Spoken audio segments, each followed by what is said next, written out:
omulabi waffe atukubira ku YouTube channel Canon Media Uganda nkubuuzaako nti wasuze otya era nenkugamba nti Happy Independence Day. Ennaku z'omwezi ziri 9 mwezi tuli mu gwa 10 mwaka 2024 emyaka gikonye 62 bweddu bukyanga Uganda efuna obwetwaze okuva mu bakyeruppe abafuzi b'amatwale abatufubalako emyaka egyasooka.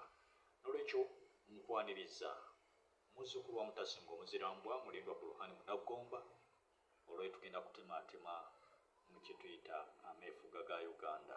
Tutambudde tutya okuva mu myaka giri egyasooka okutuuka wano we tuli olunaku olwaleero. Ndaba angoberera ku mukutu guno ogwa Canon Media Uganda okufuna obwetwaze kye tuyita obwetwaze kwe kwenunula okuva mu bazungu okutuuka wetuuse ku bukulembeze buno bwe tuliko, bwe tulonda, bwe tulwanira mu mbeera efaanaganako bwetyo. Nolwekyo bwe tunuulira ensi Uganda yagattibwa mu mwaka 1962 ng'ejja egattibwa okuva mu mawanga ag'enjawulo, jakuwa ekyokulabirako eky'eggwanga erya Buganda, Busoga, Bakiga, Bakyoli, Balango, Bateeso, Bagisu, Banyolo, Batoolo n'amawanga amalala mangi nnyo agali wano mu Uganda. Nolwekyo ago omuzungu bw'amala okutuuka wano mu mwaka gwali gwa 1890 awo, omuzungu ayitibwa Captain Frederick Lugard bw'amala okubeera ng'atuuka awo nno embeera yateekawo embeera ez'enjawulo. Bamala okutuuka wano mu nsi yattu Buganda, baasanga ensi Buganda nga yabyewuunya, nga Buganda erina obukulembeze. Tugambye Uganda efuulibwa Uganda mwaka gwa 1962 ng'emaze okufuna obwetwaze nga bagasse amawanga gonna kintabuli ne batugatta wamu. Baasanga Buganda nga nsi entegeke obulungi, erina obukulembeze, erina amateeka n'ebintu ebirala bye beegomba, era yo tebaasooka gifutubalako nnyo, wabula beeyambisa obukugu bwayo n'obuyiiya bwe yalina ne bagamba nti bo bagenda kukuumibwa oba gavumenti erina ebiranga egenda kukuuma eya Buganda, ne batatwala directed nayo bagiwambye okusobola okubeera nga bagifuga. Nolwekyo Captain Frederick Lugard bamala okutuuka mu mwaka ogwo tugambyeko gwa 1890 bakola enteekateeka nga bwe baali basazeewo okubeera nga abazungu bagabana ensi eya Ssemazinga omuddugavu Afirika, era nga bw'otunuulira amawanga mangi gaagabanibwa, abazungu abava e Bungereza, aba Germany, Abafalansa, buli omu n'atemaatema ensi nga bwe yagitemaatema ne batugabana nga bo bwe bakirowooza. Nolwekyo baateekawo obukulembeze bwabwe nga beeyambisa amaanyi ag'emmundu, nga beeyambisa obuyinza bwe baalina, ne bakkakkanya abakulembeze be baasangawo ab'ennono mu bitundu eby'eggwanga eby'enjawulo. Nga Uganda tennatondebwawo, amawanga ge tukoonyeeko naagwe tasobodde kubeera nga tunokolayo. Buli omu manyi eggwanga ly'omwova mwe batugatta okufuuka Uganda, era ng'ekigambo Uganda kyava mu kigambo Buganda. Buganda kyatemwako ennyukuta eya B, olwo nno ekisigala Uganda nga bayagala okubeera nga bakiyita. Nolwekyo bw'otunuulira ensi yattu Uganda, amawanga ageegattira awamu mangi, era ne batuteekako olulimi Olungereza nga tulina okubeera nga tukozesa olw'ensonga nti baatufuga abazungu abava mu ggwanga erya England oba Bungereza, era nga wano olulimi lwe baateekawo lwe baatulekera lwe lulimi Oluzungu oba Olungereza nga lwe tulina okukozesa ng'olulimi olutongole olw'ensi yattu Uganda. Olwo tugenda kulaba ku ki? Katulabe ku basajja bano abafuzi b'amatwale abaatufuga emyaka gye baafugiramu, aliwo yatufuga, aliwa okutuukira ddala ku independence, oba bwe bagamba nti waakiri twegatte tubeere wamu, mutuleke nga tuli wamu, muddeyo gye mwava.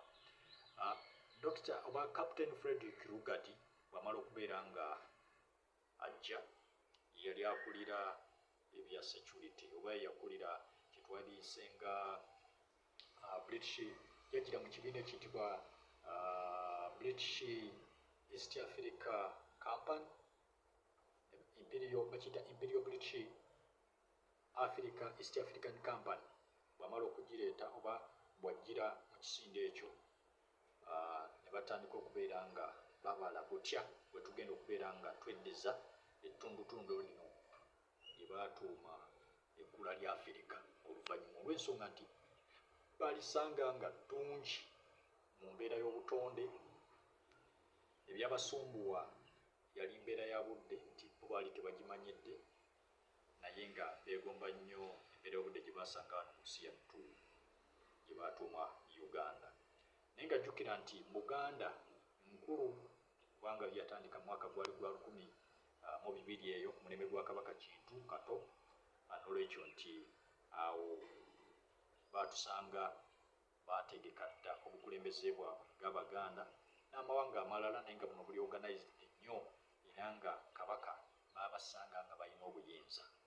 Kabaka ba Buganda baabasanga nga balina obuyinza beesalirawo, ndowooza enkola eyo gye bayita eya federo, nga buli ggwanga likola ku bintu byalyo. N'olwekyo omukulu ono Captain Frederick Lugard bw'amala okukulemberamu akakiiko ako akayitibwa Military Administrator myaka egyaweranga gyegyo, ndowooza okuva mwaka gwe yajjiramu 1809 okutuuka mwaka ogw'1858 awo 1858 awo yalinga administrator oba akulira gye tuyita Military Administrator olwagwanisa oba nga kakati Commander in Chief akulira amagye oba yakola ku byokwerinda by'ensi by'ebbendobendo lye baali bamaze okubeera nga basalako. N'olwekyo mwaka gwa 1910 batandika okutufuga mu butongole ne bateekawo obukulembeze, era ng'obukulembeze obwo bwaweerezebwanga n'abakyala wa Bungereza, era nga amulamulirako ekitundu kye babeera batutte abeera ayitibwa gavana. Era gavana omutongole gwe twasooka okubeera nga tufuna mwaka ogw'1910 yali waliwo abaasookawo mu bukiiko obw'enjawulo okwalisa Gerald Poto mu 1892 awo 1892 okutuuka mu mwaka ogw'1894 1899 awo 1894 Sir Gerald Poto balina obukiiko awo nga bakyeteekateeka okulaba butya bagenda okubeera nga bafugamu ensi eno bbendobendo lye baasanga nga literedde bulungi.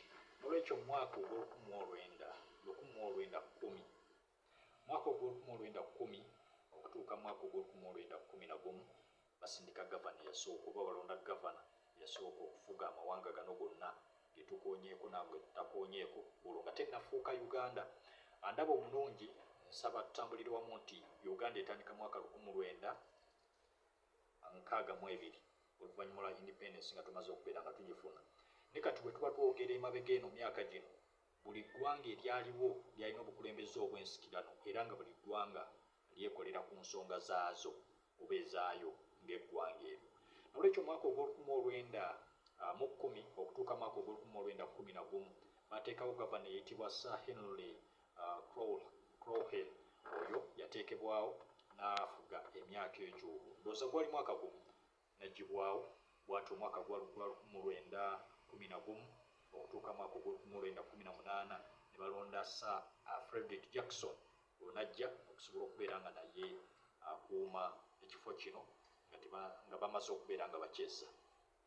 Era Dr. ono manya Sir Frederick Jackson bw'amala okubeera nga avaawo n'abakyala wa Bungereza asindika gavana omujja mwaka ogw'1918 naye n'afuga okutuuka mwaka ogw'1922 yali ayitibwa Sir Robert Crowdon. Ono naye yalamula ensi eno oba ebbendobendo lino mwaka ogw'1918 okutuuka mwaka ogw'1922. Era mwaka ogwaddirira ogwa 1925 era bakyusa obukulembeze ne balonda Sir Geoffrey Archer.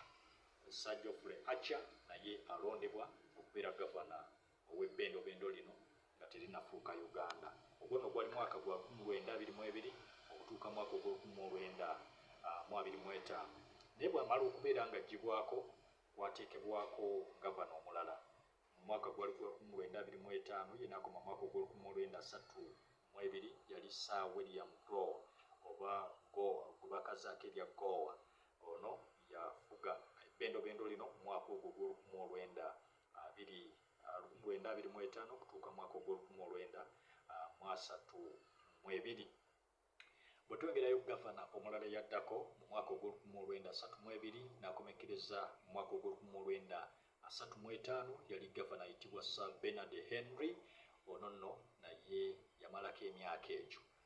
Kati mu mwaka 1935 era balonda gavana omulala 1935 yamalako emyaka 5 okutuuka mwaka ogw'1940 ayitibwa Sir Philip Micho oba Micho mwaka gwa 1940 naye amaliriza okubeera ng'ava mu bukulembeze nga gavana. Ate mwaka ogwaddirira 1941 okutuuka 1945 era balonda gavana omulala nga yayitibwa Sir Charles Donson. Oyo yali gavana ow'omulundi gwali gwakumeka 2 3 4 5 6 7 8 9 yali wa mulundi gwa 9 oyo Sir John. Ate mwaka ogw'1952 okutuuka mwaka ogw'1957 awo nno waaliwo kazigizigi. Mwaka 1952 awo okutuuka mwaka 1957 abaddugavu baali beekyayi. Bamala okwekyawa ne wano mu Buganda waliwo embeera etali nnungi era nga gavana yaliwo mu kaseera ako yali ayitibwa Sir Andrew Cohen. Era waliwo okutabuka mu mulembe ogwo nti awaŋŋangusa Kabaka Muteesa owookubiri yali alamula Obuganda mu biseera ebyo 1953 awongoza we yawaŋŋangusibwa omulundi ogwasooka 19 gwe mbasirabidde mwaka ogw'1953 awo bamuwaŋŋangusa omulundi gwe ogwasooka Sir Edward Frederick Walugembe Muteesa owookubiri. Nolwekyo Sir Andrew Cohen emyaka egyo gyamutawaanyamukko olw'ensonga nti amawanga ga Afirika agamu gaali gamaze okubeera nga geetongola oba nga galwana okusobola okubeera nga geetongola. Wano ndowooza mu Afirika eggwanga eritaafugibwa eggwanga erya Ethiopia eryali ggwanga ly'amaanyi teryafugwa. Mu mawanga ga Afirika gonna gaafugwa. Mpozi ne mu West Africa ewali eggwanga limu ndowooza eritaafugwa naye abazungu baafuga ensi eya South Africa okutuuka jjo ly'abalamu 9 awo 9 n'emyaka egigwamu awo baafunye obwetwaze ab'eggwanga eryo erya South Africa. Nolwekyo Sir Andrew Cohen bw'amala okuwaŋŋangusa Muteesa owookubiri wajjawo obuzibu awo kubanga awo waliwo ebibiina by'obufuzi bitandikiddwawo batandise okubeera nga baagala okutandika okwerwanako nga bannansi okulaba nga bafugaza omuzungu. Era mu mbeera eyaliwo gavana Sir Andrew Cohen aggyibwako olwo nno bakkakkanya ku myoyo gy'abannansi abaali batandise okubeera nga batabuka. Era awo baleeta gavana omulala mwaka ogw'1957 okutuuka mwaka 1951 yali 1961 gooli yatandika 1952 Sir Andrew Cohen akomekkereza mwaka ogw'1957. Then balonda gavana ayitibwa Sir Frederick Colford mwaka ogw'1957 okutuuka mu 61 ono era embeera yali eyongera okubeera ng'etabuka nga abasajja abagezigezi mwali Ben Kiwanuka, Sir Edward Muteesa, mwali Dr. Pomiton Obote, Ike Musaazi balwana bwezingirira okulaba nga beetakululako ku bazungu okusobola okubeera nga bagamba awanyoowe waawo nedda tukwoye okutufuga. Era noono teyabandaalako gavana ono ne babeera nga bamuggyako Queen wa Bungereza yali mu kaseera ako Rosalie Victoria nabeera ng'asindika gavana omulala ayitibwa Sir Walter Potts.